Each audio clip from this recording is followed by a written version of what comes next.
Hi, how you guys doing? My name is Miles Clay. I'm going to be talking to you guys about Black nationalism, Black power, and the Black arts. So the rise of Black nationalism. Blacks in northern and western cities began to lose patience with the slow pace of racial change in America. Long into the 1960s, African Americans confronted the invisible, and I use air quotes around invisible, the invisible racism embedded in the American economic, political, social, and educational institutions.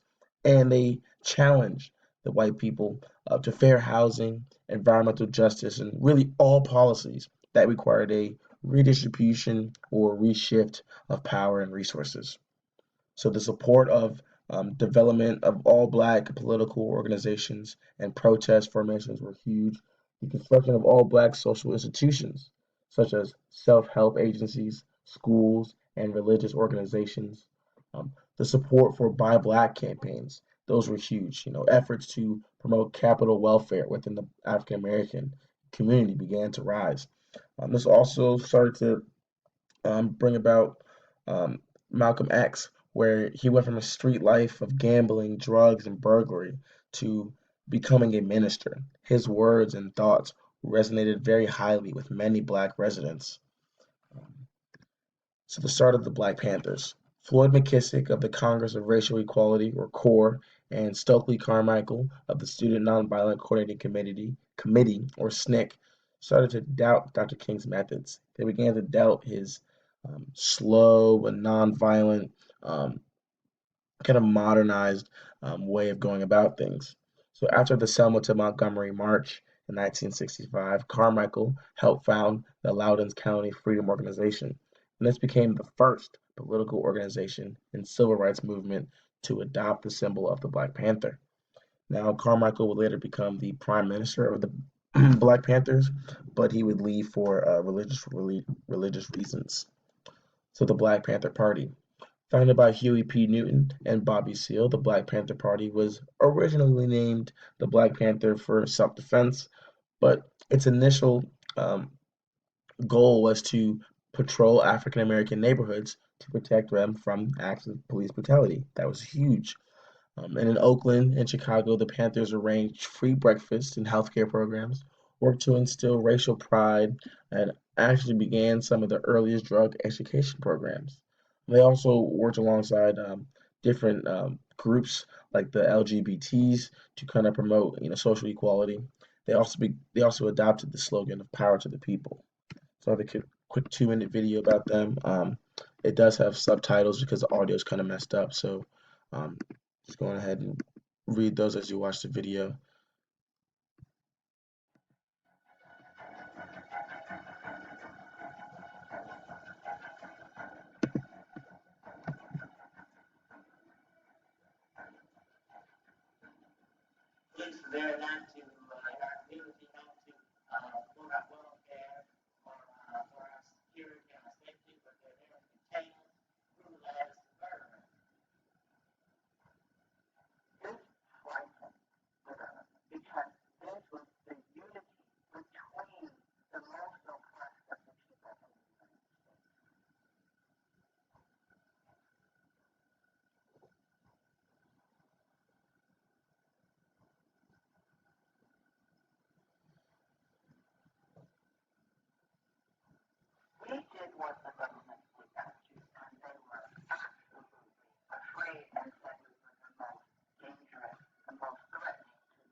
So I think that last point was pretty big. Was that their message still is on today, and especially in the Black Lives Matter movements. So Black Americans and the Vietnam War.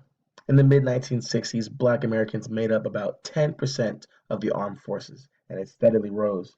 This was largely due to the fact that um, the draft deferments for college and graduate students who were predominantly white and middle class. But along came Project 100,000. It enabled recruitment officers to accept applicants that they would have rejected because of criminal records or lack of skills, which allowed more employment opportunities for African Americans, but also for whites as well. It also supplied more than 340,000 new recruits for Vietnam. Blacks also entered the military for, to support their country, but also because the military offered educational and, vocational opportunities. So for those of you who don't know who Muhammad Ali is, please, please, please look him up. He is a world-renowned boxer. I'm talking about everyone knows this man. He had the loudest mouth in the business, but he also had the biggest heart. So Muhammad Ali in 1967 refused to be inducted into the U.S. Army due to his religious beliefs.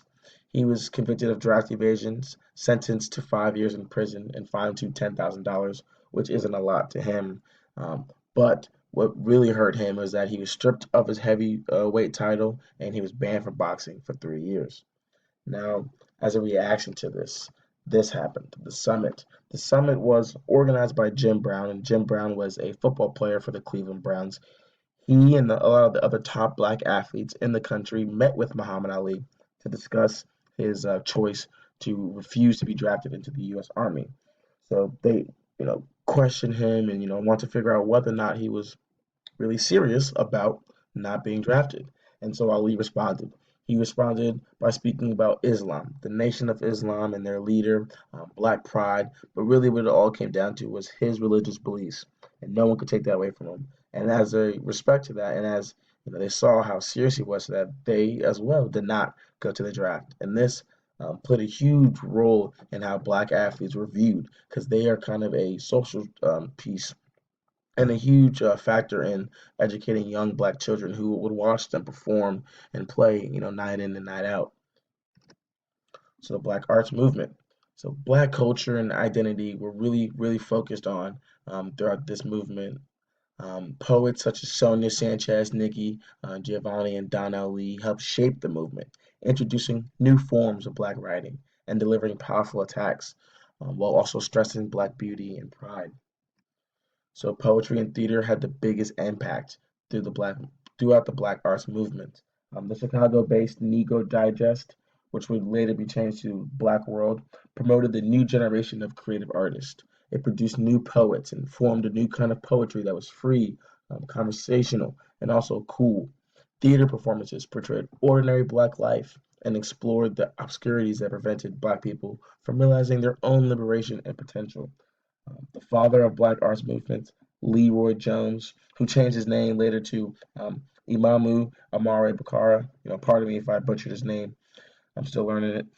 Showed his plays on how racism had deformed the black experience and consciousness. So, Black Studies. A large number of black students in predominantly white institutions demanded that their colleges have courses in black history, culture, literature, and arts, um, as alternatives to the Eurocentric bias that most colleges kind of offered. Many students also formed all black organizations, such as the Black Allied Students Association at NYU and the Black Organization of Students at Rutgers University. And in 1960, only around 200,000 black students attended universities. But by 1970, 10 years later, it had increased by 100%. And 7 years later, in 1977, 11 point, I mean, no fault, 1.1 million black students attended colleges across the nation. So when colleges introduced Black Studies, it was based on four goals. So the first one was it should develop solutions to problems facing Black people and the African diaspora. Also, should provide an analysis of Black culture and life. 3, it should promote social change and educational reform. 4, should institutionalize the study of Black people as a field with its own theories, methods, symbols, and culture. Now, the rise of Black elected officials.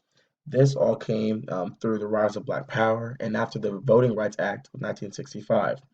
Black people were very, very eager to engage in this electoral process.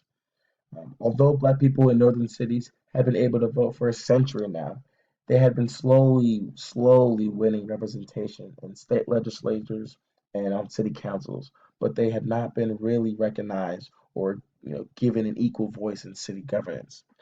But in 1967, in Cleveland, Ohio, Carl Stokes became the first Black mayor of a major American city. And then in 1972, there were 13 African Americans in Congress. By 2012, there were 42. And then between the years of 1971 and 1975, the number of African American mayors rose from 8 to 135. So after going through this whole chapter and doing my research, I kind of came to the conclusion that throughout the 1960s and 70s, the Black Revolution embraced Black unity. It gave being Black an empowering and positive identity. What was really huge was the push that African Americans made in colleges and universities throughout the nation, opening up opportunities for Black students and professors, also establishing a Black Studies department.